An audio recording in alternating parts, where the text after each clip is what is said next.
in the modern music industry, unless you're going to get signed to a major, why do I say that as an independent artist, particularly, developing your own unique sound is absolutely crucial? I started in 1994 when it was hard to make music, hard and expensive.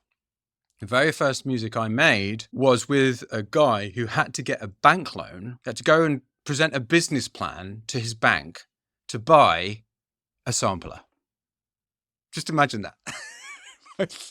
Literally had to, like, a full business plan. I'm going to start a record label and I need to make music. So I'm going to get a sampler. I think it was a sampler and something else. I can't remember what the other thing was. I think it might have been a massive old mixing desk or something. And so he got a sampler in his bedroom and there was 4 of us in this flat. So I started making music with him. His name was Andy. If you've heard of Groove Armada, he ended up being one half of Groove Armada. But anyway, before that, we made music together. And the first music we made together actually did really well. It just kind of all went crazy. But back then, it was much harder and more expensive to make music than it is now. Over the course of my career from 1994 till now, what I've seen is the tools become cheaper and easier to use, which means many, many more people can start making music, which I say is a great thing. I'm not she's so much better in the olden days when only really rich and extremely highly qualified people could make music. I'm not like that. I'm the opposite of that. I'm like, great, let's get more people making music and expressing themselves through music. I'm firmly in that camp, okay? But what it does mean is that there's more music released now than it has ever been. Same true of distribution. We used to have to get things pressed on vinyl. And physically, I remember actually physically taking them to shops, saying, do you want to buy some of these, mate? Yeah, so that was what it used to be like. Yeah, I'm sounding really old now, aren't I? But anyway, so as a result of this democratization, which is a horrible word, but anyway, of music, that means many, many more people are making it. As a result of that, how are you going to get heard if you sound the same as everyone else? And when AI came along, and particularly when the AI music generators got as good as they are now, like Suno, I put some lyrics into Suno and I was absolutely blown away. And also it was very, very funny what it came up with because it was just ridiculous. But it was super generic, but really good. Whoa. I was like, there's a track called I Think I Have a Problem where I use words like hobgoblin and things like that. Just weird words that you wouldn't usually hear in a song because that's one of the parts of my unique style. But hearing them sung in a kind of Imagine Dragons style, I think I have a problem. It was absolutely hilarious. There's a podcast episode about it, actually, which is very, very funny. But what I realized was what was always crucial with more and more people making music. If you think that we've, 100x'd from 1994, the number of people who are making music. With AI music generators, we have, 1000x. It's a ridiculously bigger number of people can now make music. But those people can only make, with the way that AI music generators work, can only make generic music with the way that they are now. Generic music is going to be made by AI, which is really bad news for a lot of people. And I'm very sad about that. I'm not going, yay, hooray. But just as I'm not going, yay, hooray at a tornado, I know I can't change a tornado. I'm just like, I'm going to just go, stop, no, stop. It's like, at the end of the day, it's the way that it is. And we've got to work with what we have, right? We've got to get out of the way of the tornado rather than just standing there and shaking our fist at it. Okay, so what was crucial has now become urgent. We have to make unique music, which for me personally is great news because it's been my obsession for a very, very long time. And for me, it is the journey of an artist. Making unique music is what an artist does. It's what distinguishes an artist from what I lovingly call a craftist, who is somebody who either makes music to order or makes very generic music that fits within a genre and nothing else. Because there are certain artists that can be unique within a genre. I would call them artists.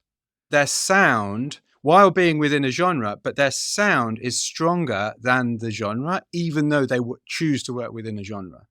There are other artists the genre is stronger than their sound. I would call them craftists. Yeah, in other words, people who make generic music. And again, I'm not saying there's anything wrong with that. It's just as hard. Do you know what? In fact, in many ways, it's harder to make generic music, because as soon as you make generic music, you are competing with the best people in the genre. Whereas when you're making your own music, who are you competing with? You're competing with yourself. If you are the only person who makes this particular sound, then you're instantly more valuable. That's just market economics. Gold is more valuable than tin because there's not as much of it. How unique music happens is I wouldn't really call them stages because they happen at the same time. But just for clarity's sake, let me explain in stages, all right? So first is vision. So you have an idea. Oh, I know what I want my music to sound like. Yeah. I'm really inspired by this. Yeah. So I've got this great idea in my head. So you need a vision, right? You need to know what direction you're going in. But this is the mistake that people make with vision. Knowing what direction you're going in is not the same as attempting to hit a fixed point of the idea in your head. Right. I want everyone to close your eyes. I want everyone to imagine sprouting wings out of your back. Okay. Imagine nice, maybe feathery white wings, right? And then flapping them and raising off the ground. Just imagine that. Okay. Now flying to the moon. Okay. I can imagine that. Now I want you to do it. Come on. What are you doing? So you can have a vision, but making it happen is an entirely different matter. I can imagine all kinds of things. Doesn't mean I can make them happen. Yeah. So when people go, oh, I've got this really great idea, I just wish, why can't I get it to come out of the speakers? Because it's an idea. Yeah. It's not reality. You need to play. If you think vision is about the idea going from your unconscious into your conscious, bing, oh, I know what I want to do. Yeah. Then when you actually make music, when you play, you're taking that idea from inside your head and putting it into reality. So it's going from internal to external. Yeah. And that from internal to external is actually a convergent process. You know, if you did that little visualization with me, we can imagine infinite things that don't exist. It's infinite. There isn't an end to what we can imagine. Whereas the things that do exist, that are in our reality, that are external to us, are finite. So in other words, by creating things, we're actually reducing the number of things that we realize that we can do. This is the mistake, I think, that this lies at the root of this kind of frustration people have with the creative process itself, with actually making music, is that they believe that I'm a creator, I could create anything. No, that's just the vision part. When you make it a reality, that is a narrowing. You're realizing what you can't do yet. So when we play, we're finding out, we're doing experiments to figure out what is going to work and what isn't going to work in relation to our unique style. And through multiple experiments and over time, we create knowledge. Yeah, we gain more information about what is going to work, what isn't going to work. New ideas come from the play process. So the play upgrades our vision, changes our vision. And then out of those experiments comes a synthesis of all of this information and knowledge into our unique style. The reason I've got synthesis as smaller is that we're not really going to talk about this today. But the thing you want to understand is that these three are happening all the time.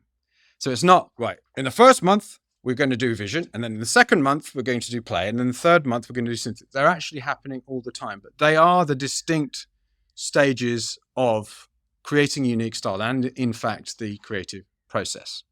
So what happened next in the workshop was I got you to do something. And you'll be glad to know that I'm actually going to, in the next episode of the album, give you that exercise. So I'm actually going to clip out one of the exercises because I think it'll be really valuable for you, even if you don't want to make an album with Mike. It would be really valuable to do this exercise because we'll be talking about how to use your influences and inspiration, the music that you get inspired by from other artists, to create something unique. Because what can often happen when you get influenced and inspired by other artists is you just end up doing a bad copy of them. I'm sure you've experienced that problem in the past. And actually, our influences and inspiration do help us make unique music, but only if you think about it and do it in a certain way. And I give you a specific exercise to do that. Now, if you are interested in Make an Album with Mike 7, it's starting next week. The way it works is I do a preparation month where a few early birds join a month early and people join for that month, but it's actually closing next week. The program proper, where we do our regular sessions, is starting next week. And this program, as I said, is focused on you developing a unique style at the same time as making an album. And if 2024 has been a little bit shaky in terms of your music, I can think of no better way to make sure that 2024 is where you knock it out of the park than making an album and developing your unique style. So if you're interested in that, all you need to do is email me, mike@makemusicyourlife.com. In Make Music Your Life 7, you do actually get a recording of the full, chunked into videos, of the full preparation session as well. So you can go through that in your own time too. It's an optional session, so don't worry, you're not joining behind. The main program is actually starting next week. So if you're interested in that, send me an email and I'll send you all the details.